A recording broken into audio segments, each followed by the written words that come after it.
you just from the gospel writers. Luke was a physician. He was a doctor. Kind of cool, isn't it? So here's a guy who's a doctor. And one of the things that we know about him is that he was very well educated. He was also a non-Jew. He was like you and me. Many of us are not Jewish. All of the rest of the gospel writers, believe it or not, are Jewish. He's the only non-Jewish writer. And he writes 2 books. He writes Luke and then he writes the Acts. Matthew was a tax collector. And he was not liked at all. And he was in direct contact with Jesus. He was one of the apostles. Mark was a disciple of Peter. And here's the cool thing about Mark. Mark wrote down what Peter had learned from Jesus. Now here's the neat thing about the different aspects of who they are. John obviously was one of Jesus' close friends. Now John was a fisherman.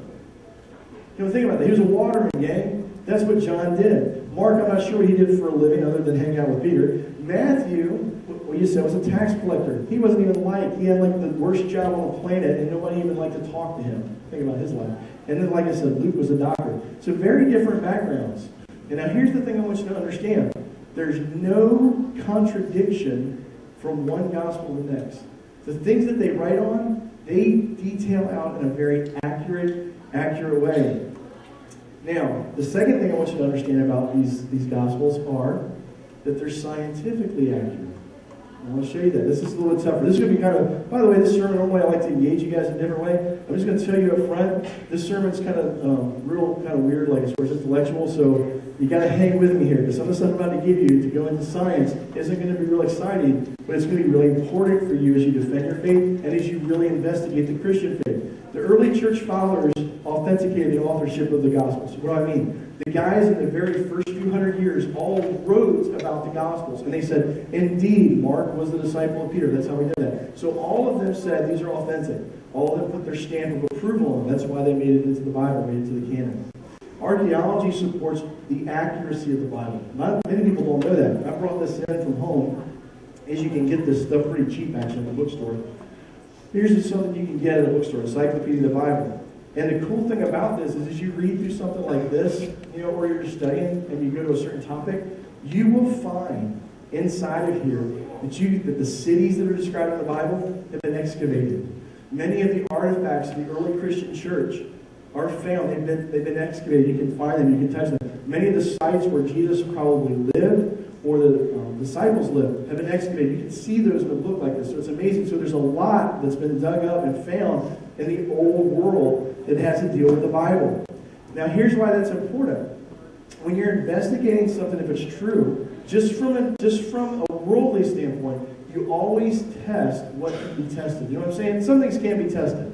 We can't test Jesus' birthday because there's nothing there. We just don't know. All we know is spring. That's really all we know because of that one test. But we can't test it against anything else.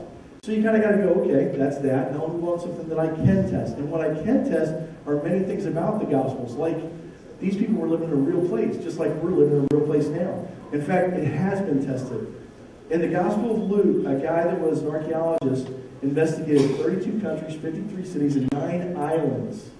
That's a lot of work he did. But he looked at those. He looked at 32 countries, 53 cities, and 9 islands. And he looked at specific details that Luke wrote about them. And after his extensive study and excavating all these areas, he found no errors. He found 0 errors in what Luke described about the cities, the politics, and the geography. So now what that does, it doesn't prove that everything Luke wrote was true, but it certainly helps us to go, hey, the guy really did carefully investigate things because he did it with the geography. We also know that in Luke's gospel, he used what's called classic Greek. It means, you ever read somebody's paper and you're reading, you're like, this person is too stinking smart. You ever read somebody's paper like that? You know, some people, you read, you're like, yeah, they're like me. You know, they use little words, and I like them. And then you read someone and they use words you've never seen before, and the only way you can read is with a dictionary side by side, right? That's Luke. Luke was so stinking smart. He was classically trained. And so when we read his gospel, we realize we're reading the gospel of someone very well educated, which means it brings greater weight against what he reported. Scholars have doubted him, though. Let me tell you some of the things that they doubted. They doubted some things about things he wrote. Let me give you one of them. It's something called a polytarch. Weird name. Just kind of put it back here. But a polytarch was in Luke's gospel, and it refers to a city official. For years, for many years, scholars said, see, we've never found any evidence that this political official ever existed, so therefore the Bible is disproven. It was one of the things that people use to try and disprove the Bible. And then in Acts 17, they began to really look at this, and they found an inscription on a first century arch that actually has the word Polycarp on it, right where Luke said in the city it would be. And as they excavated more, they found 35 more evidences of that one word in that Roman official. Now, I tell you that just that one because that happens a lot in the Bible. Scholars will come to it and say, we don't believe it, we don't think you can trust it, and then again and again and again and again, the Bible's proven more true than the scholars. So I love that aspect of what the Bible's about. In fact, you can actually go and see that if you're ever in Britain. You can actually go see the inscription. You can go check it out. It's in one of the museums.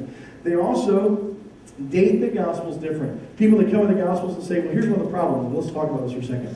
Because I had a student who was telling me this yesterday. They had heard this. When you look at the Gospels, how long were they written after the events? You know what I'm saying? Like, let's say you're doing a biography of my life. Not that you would want to, because I'm a pretty boring person. But let's say you were doing a biography of my life, and you waited several years after my life was over to write about my life. Then the longer you wait, of course, the more distorted it can get. In fact, we know that about a guy named Caesar.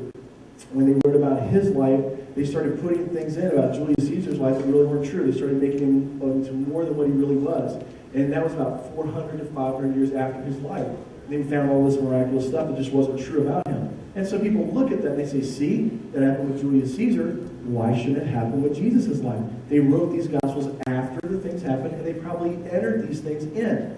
This is not kidding. That's what people say. And the way they do that is they date the Gospels like this. Mark was written around the 70s, of course Jesus died. He was about 32 AD. Matthew, Mark were in the 80s, and then John's in the 90s.